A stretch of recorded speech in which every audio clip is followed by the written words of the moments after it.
What a massive win this weekend from Southampton, beating Leicester City 1-0 at St Mary's for only our second win at home this season in the Premier League. Absolutely shocking, that record. I think the first one was against Chelsea back in August, so it's been a very long wait for a home win in the Prem, but we got it. Clean sheet, 3 points, massive. And this is sort of the results where, like similar to Chelsea, where we need to keep this momentum. This is the things that pushes us forward. Gives us the confidence, gives us the belief, and shows that we're in the fight. And that's what Sol said. You know, he's speaking about how this shows that we're alive, this shows that the boys believe it, blah, blah, blah, and they want to do it. Which, I mean, they should, as it's their job to sort of try, I guess. But massive result. I would say we rode our luck quite a lot this game. I think defending at times is really bad. And we're very lucky that the GOAT, Iheanacho, was on our side today. You know, he well, not today, but you know what I mean. He was on our side because he missed 2 sitters. And then he missed a third glorious chance when Gavin Bazunu tries to clear it and then kicks it straight at him and he puts it over. I have a feeling that if Jamie Vardy took those chances or Maddison had those chances, I think it's 3 goals, to be completely honest. And that's sort of the level difference. I mean, if it was our players in those situations, I even think we might score one. You know, maybe Che Adams would score from there. You know, who knows? Maybe not. But I do think we got a bit lucky, but that's sort of what you need in a relegation battle, because at the end of the day, points are points. I don't give a shit how they come. I don't care how bad we play or how good we play. We need the points desperately, and it just keeps us afloat, right? So if we were to lose this game and maybe results went badly, we could have been 6 points in, and then next week it's 7 points. You know, the gap keeps increasing, but by winning those games, keeping it only a couple points, all it needs is us to just hit a little bit of form and we could fly at the table. So it keeps us in contention no matter what, which will give obviously a lot of fight and whatnot. But we do have a difficult run coming up, obviously Manchester United next. I mean, today they just lost 7-0. So they're probably thinking, looking at us like, fuck you guys, we're going to get you spanked to make up for that. So I can't wait. Exciting stuff. But I would say, you know, both teams weren't the best. I'd say we definitely struggled at times to sort of create anything. Really, if you think back, obviously the goal, massive chance. I did think Che Adams was offside at first, but it was a tighter call than I thought. Have they ever thought of having 2 cameras on both sides that sort of, you know, can sort of keep a line? Because they showed a camera angle, which was the other side to the back of Adams, where you can't see his foot, right? You can't see where it is. It's like, what if I was on the other side? Then it would be perfect. But don't listen to me. You just keep fucking around on like 45-degree angle, like, yeah, he looks on. Yeah, okay. But yeah. So with that chance, and obviously the handball, which is just, you know, Theo Walcott running in behind, trying to cross it, and then his hands bloody up in the sky. It's obviously a penalty. You know, I can't complain about that. But obviously Ward-Prowse missing kind of hurt, to be honest. Not surprising though. He's not known for how clinical he is from the spot. Like, he's a good penalty kick taker, but he's not excellent. Right? He's not a Ricky Lambert or Matt Letizia, you know. He's a set piece merchant. But yeah, so that was only really the two main chances I can really think of where I was like, oh, we had to score. I know Adam Armstrong had an odd chance, you know, a 45 cutback, but really, if we're thinking about chances, Leicester City definitely had the advantage when it came to just raw chances. And we were definitely lucky not to concede.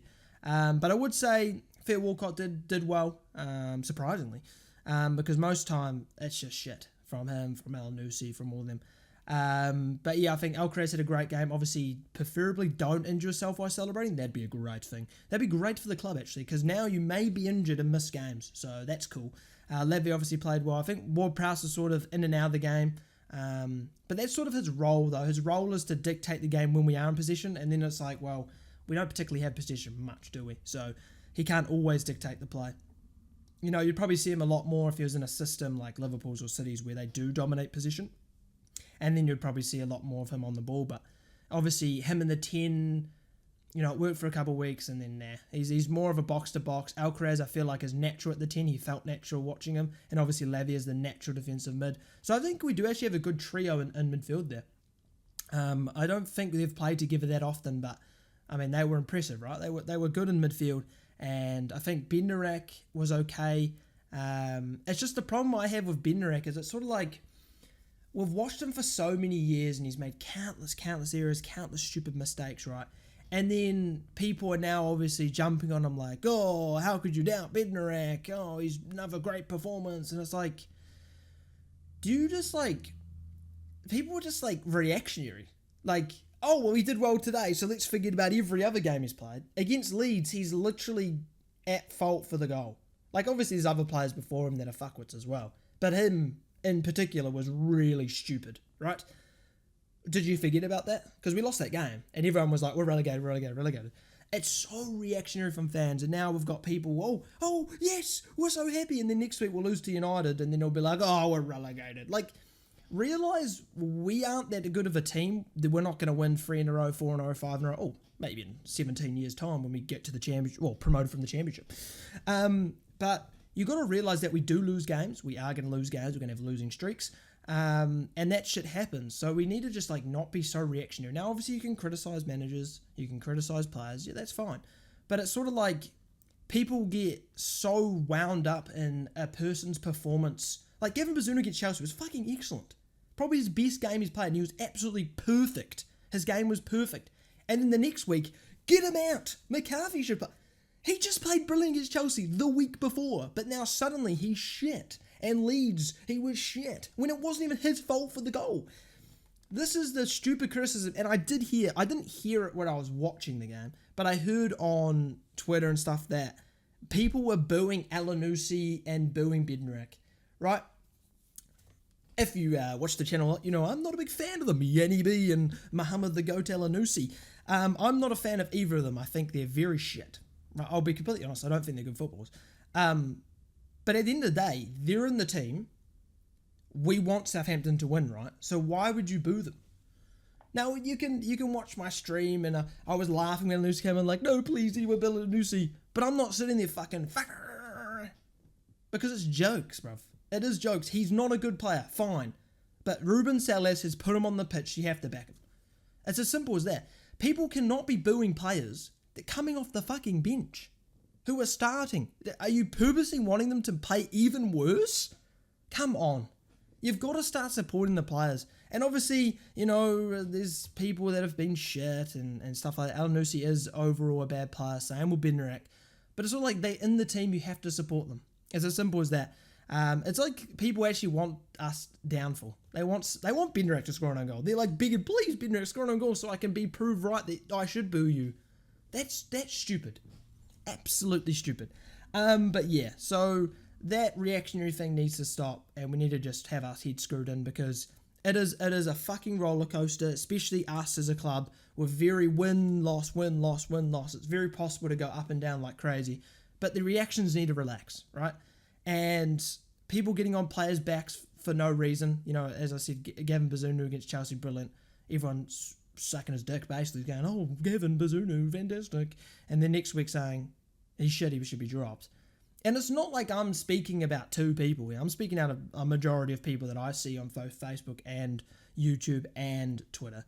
It is obviously, you know, it doesn't speak for everyone, but there is a lot of people that need to relax. And it's happened quite a lot over the last few years, especially under Ralph. A lot of people criticising him for no reason, criticising players for no reason. And you can criticise players for good reason, but not when it's not their fault, like Gavin Bazunu's goal against Leeds. It's not his fault.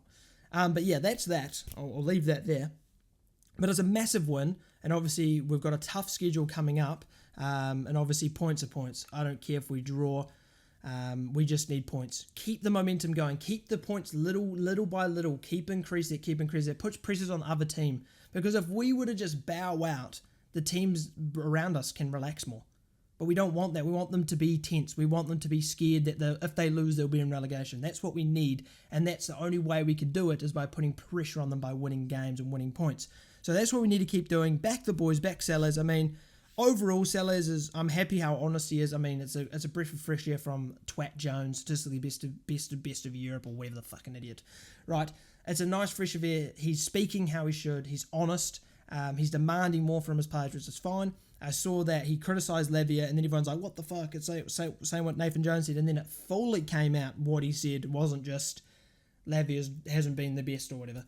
And he's more just asking Lavia to be better, to prove why he's better and stuff like that, which is obviously good to have as a manager.